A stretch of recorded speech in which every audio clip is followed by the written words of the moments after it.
Back. My name is Emily Massi. I'm a registered dietitian and one of Giant's nutritionists. And today I'm going to be walking us through a topic that I think all of us are interested in and can relate to, and that's mood boosting foods.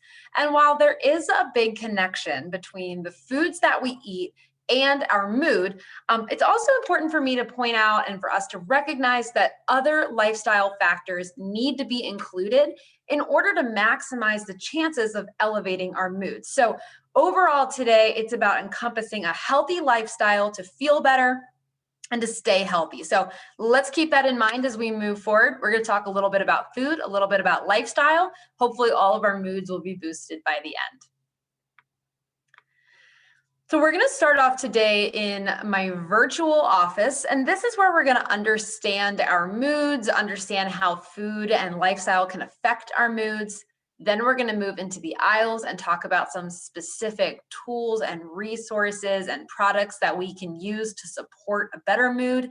And then we're going to end up in the kitchen where we're going to pull it all together at home.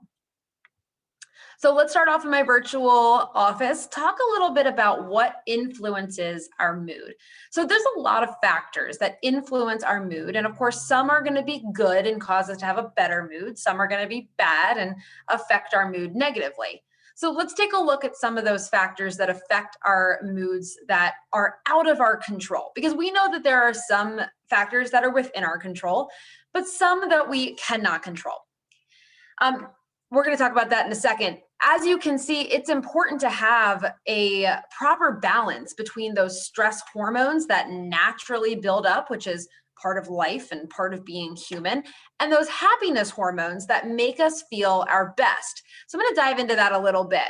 Stress hormones are maybe some that you've never heard of before. Cortisol is probably the most well talked about, most commonly talked about hormone, but other stress hormones are norepinephrine, corticotropin releasing hormone, or what's called adrenocortical hormone. Now, you don't have to know the names of these, but it's important to remember that some of these risk factors or mood influencers affect our stress hormones.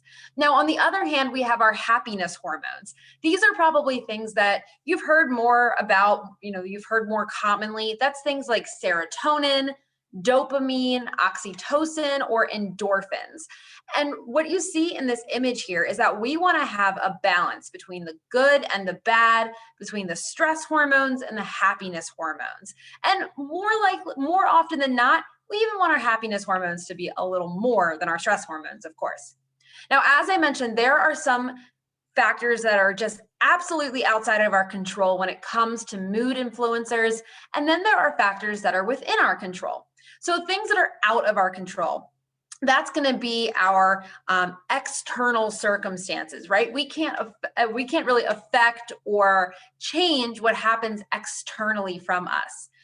Think also about seasonal changes. Many people become more withdrawn or sad during the winter time. You hear about seasonal affective disorder when it gets darker out. Or think about probably the biggest one right now, which is COVID-19, right? We can't really control what's happening on a macro scale with COVID-19, but that potential fear or potential isolation or potential anxiety can cause some of that struggle within ourselves. And then, of course, we have some factors that are within our control. And these are really the big ones to focus on because this is where we can make the change. So, of course, something like stress. Now, I'll put a little caveat on here that we can't really control all of our stress, right? Because we can't control what happens to us externally. And stress is an extremely normal part of life. So we don't have full control over the amount of stress that happens to us, but we can control how we respond to it and what stress reducing measures we undertake. We also can control our lifestyle, right? We can control what we eat. We know that if we're going to eat a balanced meal, that's going to help our mood. If we're eating unhealthy foods, it has been linked to reduced mood. And we're going to talk more about that later. We can also balance or control our sleep patterns, our hydration levels, our exercising, right? All of these lifestyle factors that we're going to talk about. And I talked a little bit about stress already, but I want to just really mention a little bit more about stress, because I think when it comes to our mood, stress and our mood, they go hand in hand. We know that when our stress is elevated, our mood sometimes decreases, right? We might have that feeling of anxiety, of sadness, of maybe anger. We know that when we're in a very stressful time, that influences our mood. And many times when we are in a stressful situation, we stress eat. And why does that happen? Why do we stress eat? Well, you can blame it on your hormones. So initially, when we experience stress, it hits us in the hormone that's called epinephrine. And epinephrine is also known as adrenaline. Maybe you've heard it as that more commonly. This triggers our fight or flight response. Now, in the short term, stress can shut down our appetite. We may feel not hungry. Looking at food might even make us feel ill. So an example of this is maybe you have a big presentation at work or a doctor's appointment that you're nervous about. You feel that appetite shutting down. But if stress persists, the hormone called cortisol gets released. Now, this hormone, remember I said, is one of those stress hormones that we want to have in balance. And when cortisol gets released due to chronic stress, this is what causes our appetite to go way up. This may also ramp up our motivation just in general, including the motivation to eat. Now, once a stressful episode is over, when the stress is released, cortisol levels should fall away and our appetite should become more regular again. But if stress doesn't go away, then cortisol remains elevated and we find ourselves in that continuous loop of stress eating. Now, when it comes to stress eating, we also know that stress affects our food preferences. Now, numerous studies have shown that physical or emotional distress increases the intake of foods that are high in fat and sugar, or both. I mean, think about it. Last time you were really, really stressed, were you ripping into a bag of salad or a can of tuna fish? Probably not. You were going for those comfort foods, maybe a glass of wine or some ice cream or some chips, depending on what you had around. Now, again, we also know that when we are stressed, our hunger hormone called ghrelin also increases, causing us to crave these very high caloric, high energy foods. Now, once we take in these high sugar and high fat foods due to stress eating, we often see that we get caught in a feedback loop. So we see that these comfort foods really are comfort foods. They tend to dampen our stressful feelings, responses, or emotions.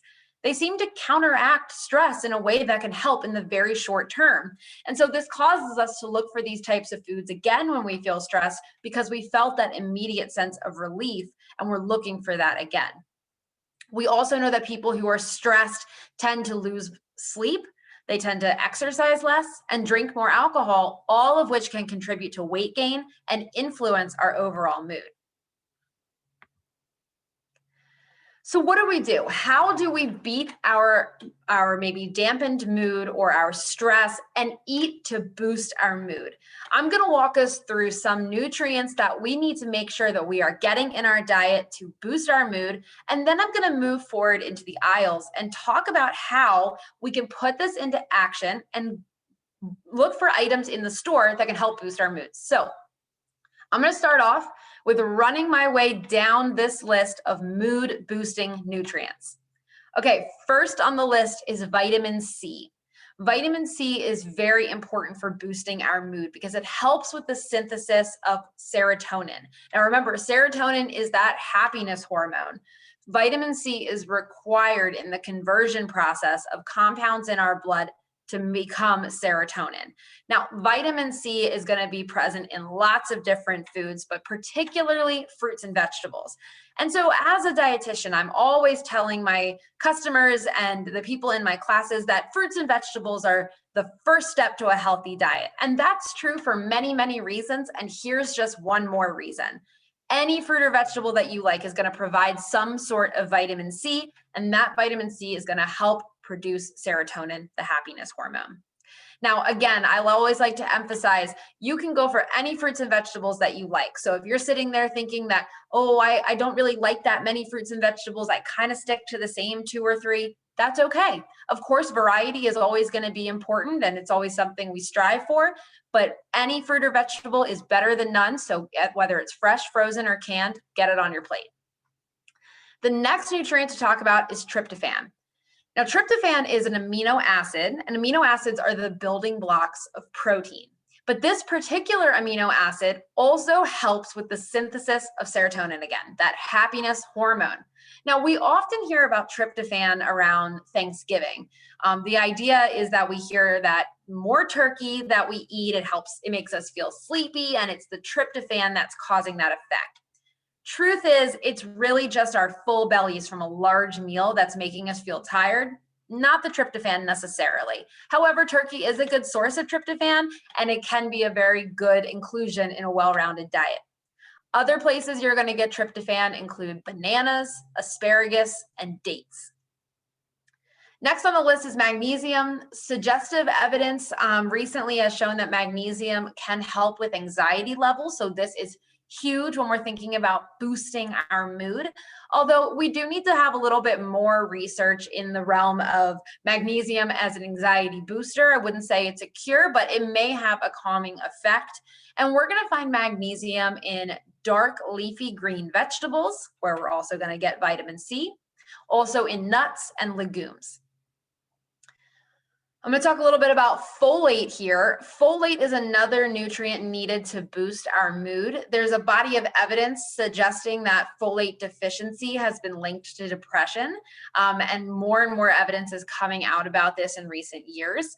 And so we're going to find folate in things, again, dark leafy green vegetables, fruits, as well as fortified cereals and breads.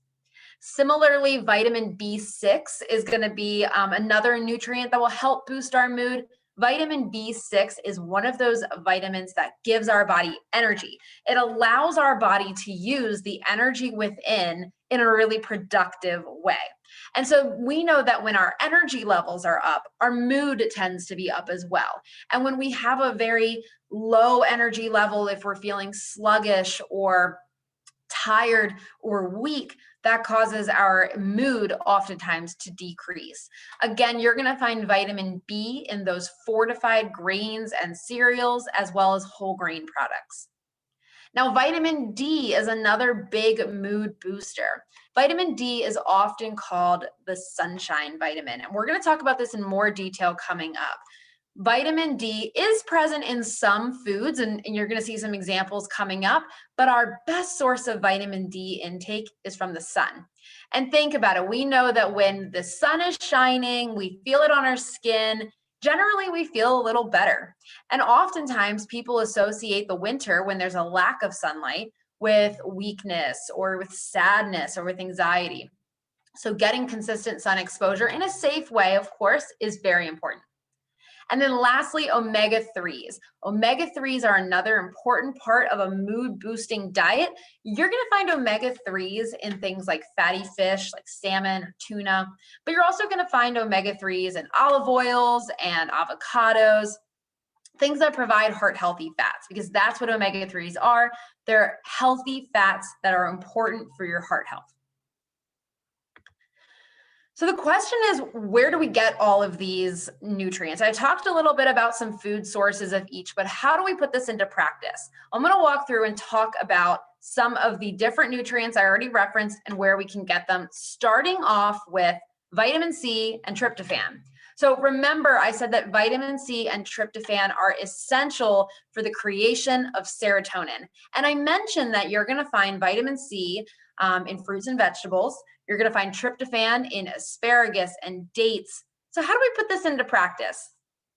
I want to give you a recipe inspiration to give you a little bit of a way to look at things. Most of us know what to do with a banana. You just eat it, or maybe asparagus, you roast it. But if you're looking for more of a creative way to get in your vitamin C, think about making a smoothie out of your banana. You can add banana, other fruits and vegetables to get that vitamin C. You can add peanut butter to get those healthy fats. Maybe add some dairy like milk or yogurt to get protein. These are just some creative ways that you can turn some of your favorite foods into mood boosters.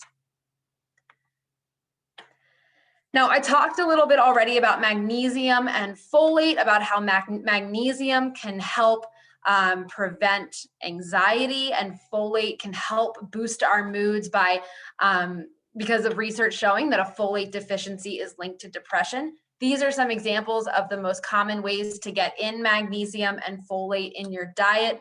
With magnesium, again, those dark leafy greens, those nuts, dark chocolate.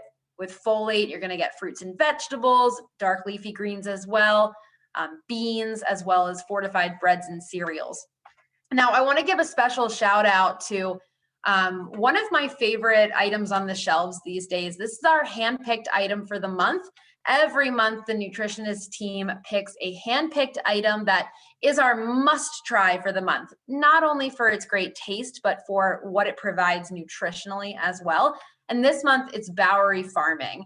And this goes along very well with what we were just talking about with magnesium. Remember, those dark leafy green vegetables are going to provide magnesium, which is super important for boosting our mood. So check out this local hydroponically grown produce in your giant today. Now, if you're looking for a way to put those dark leafy greens into action, I've got another recipe inspiration for you. It's this chicken and kale salad with almonds. This is going to contain, again, those dark leafy green vegetables, providing both magnesium and folate. Is also going to give you a nice crunch of almonds, which are a great source of magnesium. And you can always make this vegetarian friendly by adding in some plant proteins like legumes, beans, edamame, or hard-boiled eggs. Now, I mentioned vitamin B6 a little bit and how it is really important to promote energy in our body. What I didn't mention though is that vitamin B6 is a necessary nutrient to produce neurotransmitters in our brain. And that's very important, as if our brain is communicating effectively and it's increasing our energy levels, that's an instant mood booster right there. Legumes in particular, things like chickpeas and peanuts, are an excellent source of B6, but of course, pork and poultry, soy, and cottage cheese are also going to provide this essential vitamin. If you're looking for a way to get some vitamin B6 in your life, we've got some recipe inspiration again for you. This is what Savory calls the real life lasagna, because it's, let's face it, making a lasagna can be a bit of a pain. So this one is a little bit easier. This recipe contains cottage cheese, a great source of B6, and even has spaghetti sauce, which is filled with tomatoes. And of course, that is a great source of vitamin B6 as well. When it comes to something like this, you want to make sure that you're balancing out your plate, including some vegetables on the side, maybe a side salad or maybe some roasted asparagus. Again, that's going to give you that mood booster altogether. And of course, whether you are at home or at work, whether you're making snacks for your kids or just looking for yourself, you need a little bit of snack inspiration. And these multigrain almond bites are a great snack to give a try. This is going to contain dark chocolate, which is a wonderful source of magnesium, and multigrain Cheerios. Of course, that's going to be fortified with the B vitamins. And it's going to be low calorie, roughly 100 calories or so per serving. Now, if you're looking for all of these recipes, have no fear. They are all available on giantfood.com/savory. I'll give that shout out at the end and I'll put it in the chat box for you. But these are great recipes to help boost your mood and put everything we've been discussing into action. Now, I want to talk a little bit more about vitamin D. I mentioned that I would bring it up again, and this is the time. So vitamin D deficiency has been linked to a depressed mood or a lack of energy. But the thing is that most people are actually deficient in vitamin D and don't even realize it. The mechanism whereby vitamin D may be associated with emotional or mental disorders is not clearly understood, honestly. It's been reported that there are vitamin D receptors in our brain, which may be very important in the production of our happiness hormones. But we do know that when we have vitamin D, it helps to boost our mood. Now, as I mentioned, there are some food sources of vitamin D we can look for, and I'm going to show you that on the next slide. But our best source of vitamin D is that natural sunlight.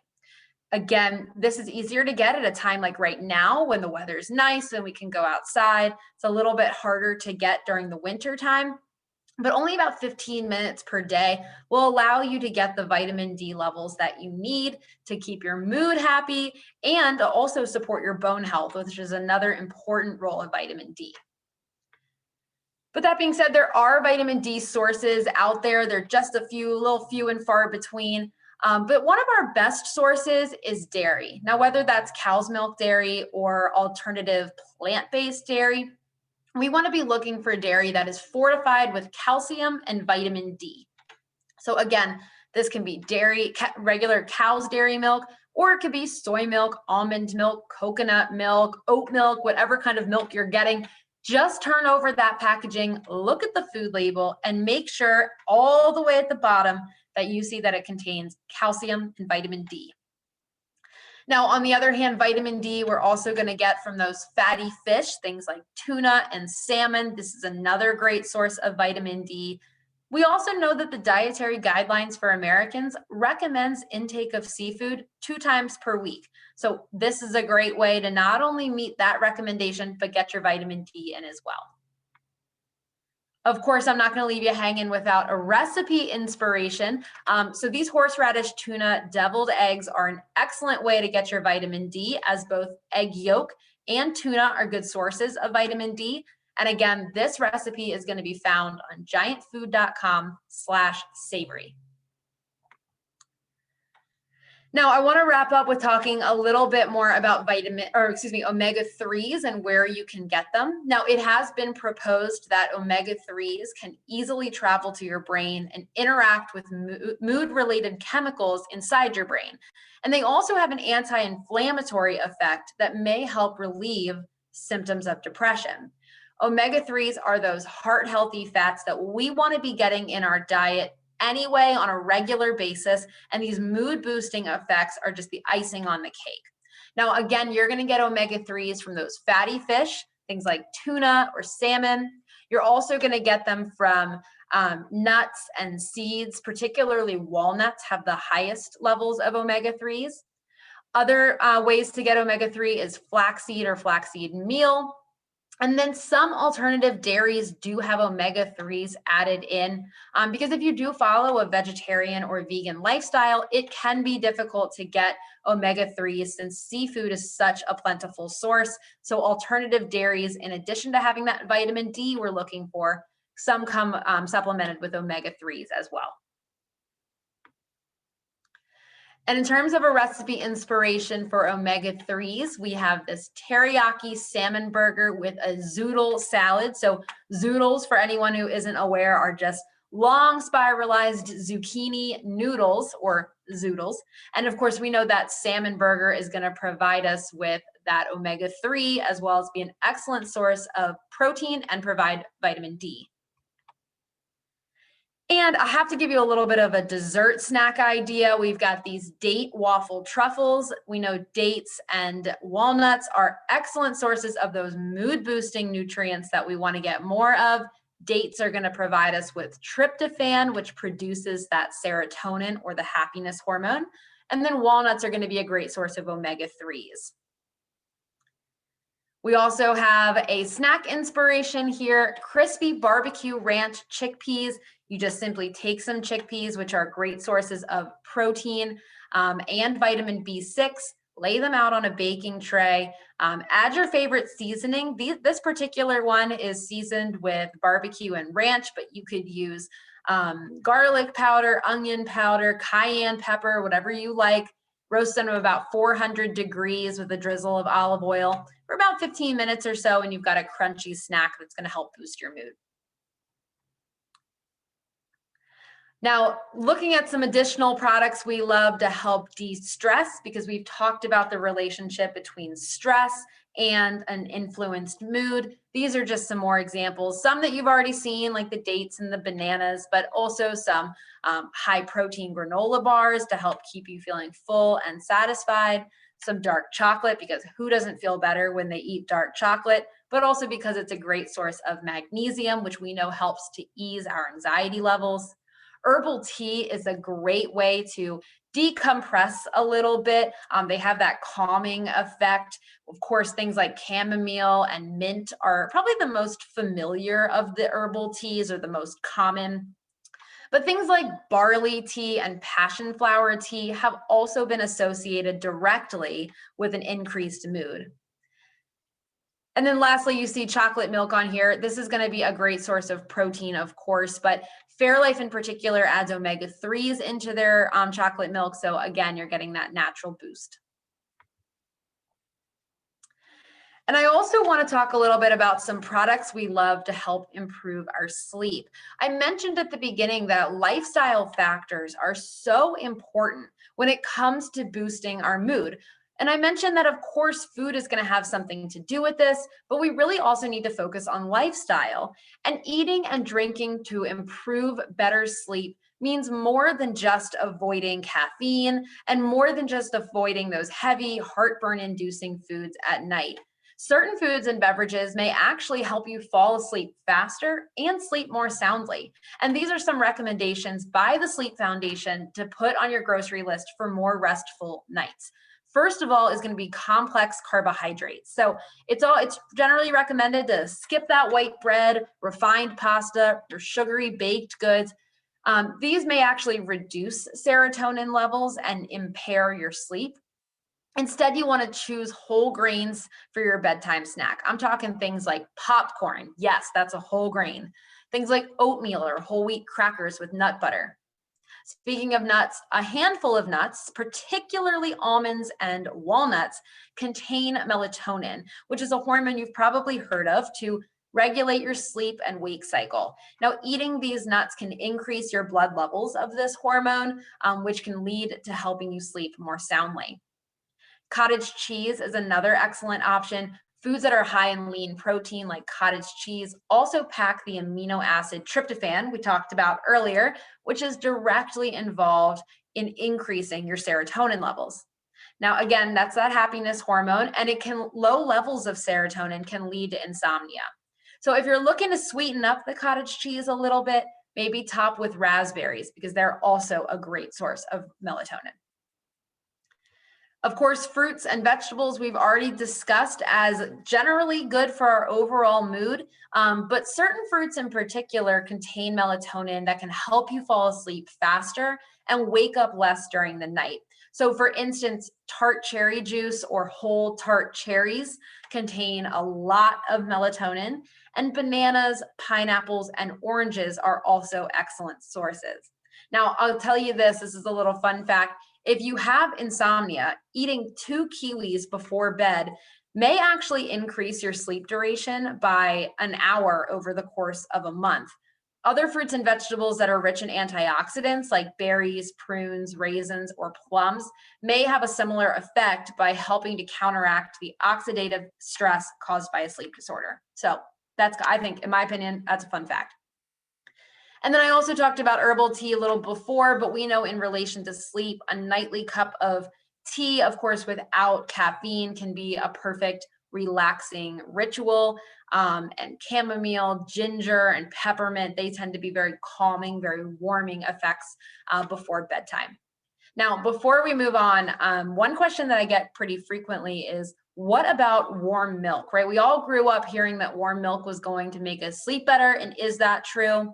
Well, scientifically, there may be some link between the tryptophan and the melatonin content of milk and improved sleep, but maybe the psychological link between warm milk and bedtime as a child is what's really giving us those effects.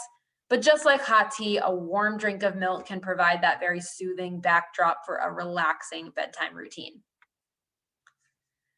Now, I want to talk a little bit about some lifestyle factors before we wrap up. And the first lifestyle factor to talk about is exercise. Now, when it comes to exercise, it accomplishes many things. First of all, we know that exercising is part of a healthy lifestyle. It's part of a way to boost our heart health, get our blood pumping, improve our muscle strength. But in addition to that, exercise releases endorphins, which makes us feel happier and makes us feel better. We should be aiming for about 30 minutes of exercise 5 days a week. This is going to really help us to not only have physical health, but also to have emotional and mental health. Now, I recognize that it might be hard for some people to hit all 30 minutes because that's a lot of time and at one time, especially if you're commuting or have other things going on throughout the day. Research shows that if you break that 30 minutes up into 3 10-minute intervals, you actually get the exact same benefits. So that can be a really good strategy, maybe 10 minutes in the morning, 10 minutes in the middle of the day, and 10 minutes in the evening. Exercise also helps you to clear your mind. Of course, it helps you to de-stress. This is another big part of mood boosting. And it helps you to get outside and get some sunlight. If you're exercising outside, hopefully you're having the sun shining on you. And remember, 15 minutes a day to help boost your vitamin D levels, which is a great way to up your mood. Of course, hydration is also a lifestyle factor that is incredibly important to mood boosting. Studies show that even mild dehydration can alter our moods. So we want to be aiming for about 64 fluid ounces of water per day. Now, if water is not your thing and you don't love it, that's okay. Get creative with your flavors. You can add citrus or fresh herbs to jazz up the flavor. Maybe try seltzer water. Remember, if we are dehydrated, if we are thirsty, we are already dehydrated. So make sure you are drinking water throughout the day to prevent that dehydration. I want to go through just a couple other lifestyle factors that are important for boosting our mood. I already mentioned some sleep boosters, but I want to give a couple of strategies to help. Research shows that just one night of insufficient sleep is enough to activate inflammation throughout our body and to throw off our appetite hormones. So try to aim for a consistent sleep schedule, going to sleep and waking up around the same time, aiming for about 7 to 9 hours of sleep per night. And then I've already also talked about stress and how stress can affect our mood. But when it comes to stress, it's one of those things that's inevitable in life, but how we manage it is up to us. And everybody is going to manage their stress a little bit differently and find different things to be effective. For some people, maybe going on a walk is going to help their stress. For others, it's talking to a friend on the phone. Maybe it's journaling, prayer, meditation. Whatever reduces your stress, make it a part of your general daily routine. Okay, I'm going to move us into the kitchen before we wrap up and before we hit those questions I've seen coming in and talk a little bit about the bigger picture here. I've talked a lot about specific nutrients and specific foods that you want to aim for to boost your mood. And that makes sense because that's what today's talk was all about. But if you find yourself feeling a little overwhelmed and not quite sure how you're going to fit in these particular nutrients or foods, have no fear. If you're eating a well-balanced diet, you're probably hitting all these nutrients without thinking about it. What do I mean by a well-balanced diet?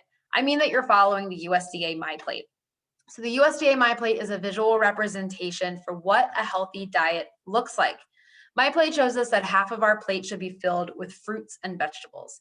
The other half divided between grains and protein, and then you see that dairy up there as well. When we are eating in a manner that ensures that we're getting all of these food groups, we're helping to make sure that we're getting all of those different vitamins and nutrients that we need to boost our mood. So if you find yourself feeling overwhelmed, take a screenshot of this MyPlate. Keep this in mind as the bigger picture. And if you're looking for more information on how to connect with us, I recommend checking out our website at giantfood.com/nutrition. There you can connect with the nutrition team. You can take our online classes, read our blog, listen to our podcast, check out our Facebook group, and more. So please feel free to join us online at giantfood.com/nutrition. And that's going to wrap up our webinar today on mood boosting foods. I saw that there were several questions coming in, so I'm going to go ahead and take a look at them if that's okay with you.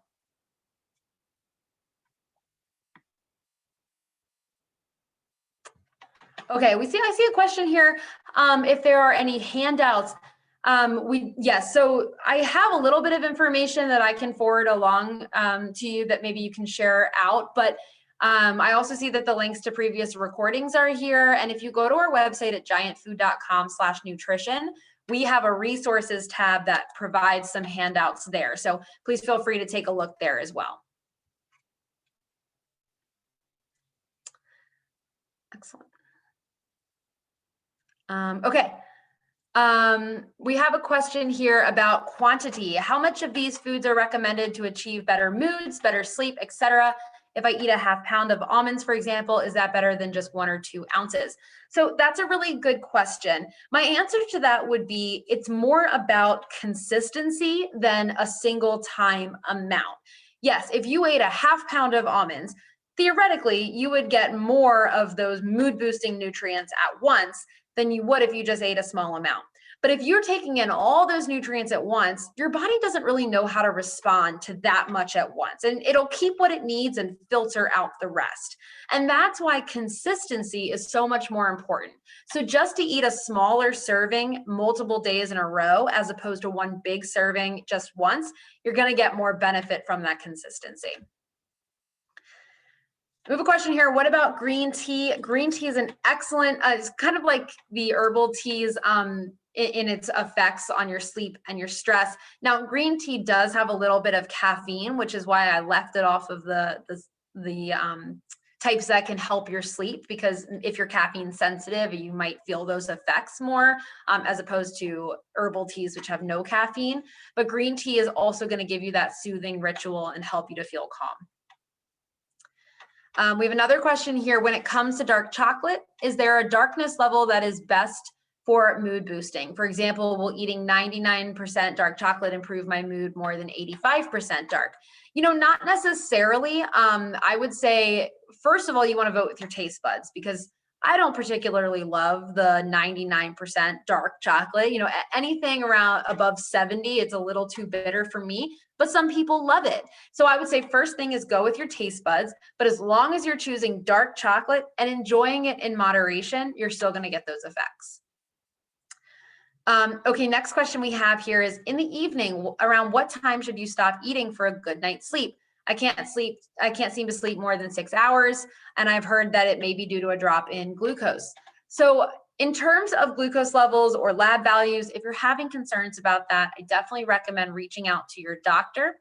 In general, though, there's not necessarily a time that you should stop eating in order to have a good night's sleep. You know, your body has an internal clock, but if you eat at a certain time versus another time, it's not going to really matter that much, with a couple exceptions. If you find yourself with some acid reflux or some heartburn, then stopping eating around 2 hours or so before bedtime can really help that comfort level to make sure that you don't have acid reflux throughout the night. So that would be one good thing in general. The other consideration I would mention is that if you are eating and purposefully stopping eating hours and hours before your bedtime, sometimes that can affect your hunger levels throughout the night. Maybe you're waking up more frequently because you're hungry, or affect how your hunger extends to the morning, and then you find yourself eating more than you would typically at breakfast. So I would say there's not necessarily an exact answer here, but in general, make sure that you are eating a snack maybe a couple hours before you go to bed to help regulate that hunger. We have a question here. Is the MyPlate model something one should use at every meal? And the answer is yes. MyPlate is that visual representation of what a healthy diet and a healthy meal looks like, and it's translatable to all meals. Now, you might be thinking, well, I don't get that many vegetables at breakfast. That's okay. You can include fruit at your breakfast as part of that half plate. What MyPlate is showing us is the distribution of different food groups and nutrients in a healthy meal. So remember, half plate produce, quarter plate grains, and quarter plate protein. We have a question here. How much dairy is too much? That's another good question, and a little bit can depend on the person, depending on if you have blood sugar regulation issues or if you're lactose intolerant. In general, the dietary recommendation is 3 servings of dairy or dairy alternative daily, making sure that you're getting calcium and vitamin D. It's a great source of protein. And so in general, the dietary recommendation is 2 to 3 servings per day. We have a question here: is hydroponic more nutritious than other types of vegetables? So for those who don't know, hydroponic produce is produce that's grown not in soil, but in a nutrient-rich solution that allows each and every plant to get exactly what it needs nutrient-wise to thrive. Hydroponic vegetables are also grown indoors, which makes them very sustainable. It makes them able to fit into urban areas, and it allows them to be pesticide free since it's all indoors. So does that mean that they're more nutritious than other vegetables? No, not necessarily. It does change the taste a bit. I think that it tastes very crisp and very fresh. It also, if avoiding pesticides is something that's important to you, this is a very natural way to do so, but it doesn't necessarily mean it's more nutritious. But one benefit of hydroponics is that it is very local. So for example, I mentioned Bowery farming. They're grown in White Marsh, Maryland, and distributed to giants in this area. So you know you're going from farm to cart in about 48 hours. Question: is the large amount of sugar in fruit such as bananas a concern? And my response would be, unless you have unless you have a condition like prediabetes or diabetes where you're very closely watching your blood sugar, the answer would be no. In general, we want to aim for 2 to 3 servings of fruits every single day. And fruits, yes, they have that natural sugar in them, but that does not make them bad or unhealthy. They're packed with vitamins and minerals that are so important for our health. In addition to that, fruits are an incredible source of fiber. And one of the benefits of fiber is that it actually slows down the sugars from getting to your blood. So if you're aiming for about 2 to 3 servings of fruit per day, that fiber is going to help make sure that the sugar is no big deal. Plus, you're getting all those great benefits. So question here: for nutrients, is dried fruit as good as fresh? Answer is yes. Dried fruit can be a great source of nutrients and a great serving of fruit. One little caveat here: the recommended serving size for dried fruit is about half the serving size of a piece of whole fruit. The reason for that is because you think about the size of a piece of fruit. They take out all the water and it shrinks down really small, right? Think about a grape versus a raisin. A raisin is so much smaller than a grape because all that water has been removed. So if you were going to aim for about a cup of grapes per day, you'd want to aim for about a half cup of dried raisins. Again, it's going to be that serving size is going to be about half. In addition, dried fruit often has either salt or sugar added to it. So when you're making your purchases and choosing dried fruit, make sure you're choosing ones that are lower in sodium and have no added sugar. What do you think about at-home food sensitivity tests? So I can say that at-home food sensitivity tests are a little bit outside of my realm of expertise, although the Academy of Nutrition and Dietetics has not supported any of these as, completely reliable. So I would say if you have questions, speak with your doctor. We have another question here. I sleep only 5 to 6 hours, but I'm very active all day. Falling asleep is very difficult. I do eat healthy foods, but sleep is a big problem. Any foods that can help me? I think in general, hopefully this presentation gave you some ideas of what you could use. I encourage you to kind of establish a little bit of a bedtime routine, right? We hear that all the time: turning off your phone and making the room very dark, a little cold, eliminating distractions, having that warming tea, hopefully things of that nature can help. Another question here: are there any good processed foods like Amy's products that are particularly nutritious? So, I like to kind of shy away from the term processed food because that could be just about anything in the grocery store, of course. And people generally think processed food is bad all around, but really it comes down to the specific product. I encourage you to kind of be empowered to check out the food labels and take a look at what nutrients matter to you the most. Every brand's going to be different. Every product within the brand is going to be different. I would say if you're looking for a grab and go type item or a boxed food in the aisles and you're looking for health, take a look at a couple of things. First, the saturated fat, make sure that that is on the lower end. Take a look at the sodium levels. Take a look at the added sugar, making sure those are low as well. And then look for something that's going to provide some fiber as well. Okay, we have one more question. It said that salmon is good for you. Can I achieve the same with fish oils?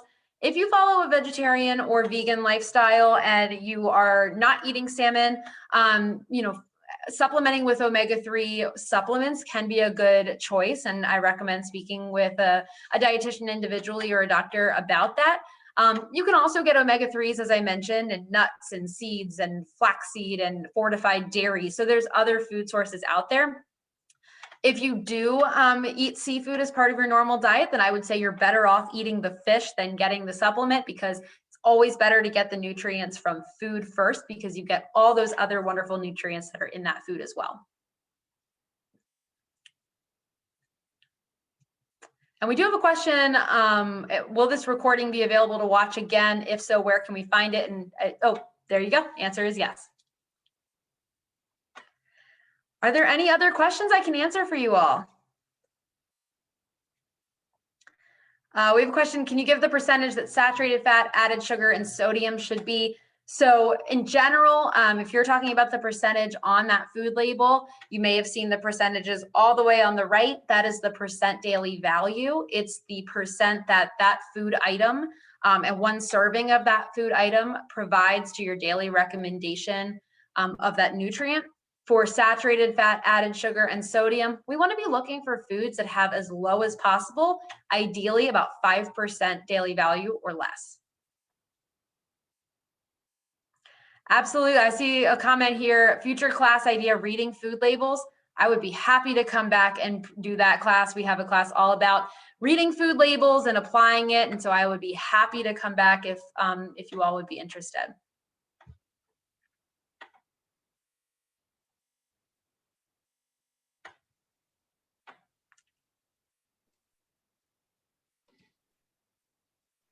I hope to be back soon.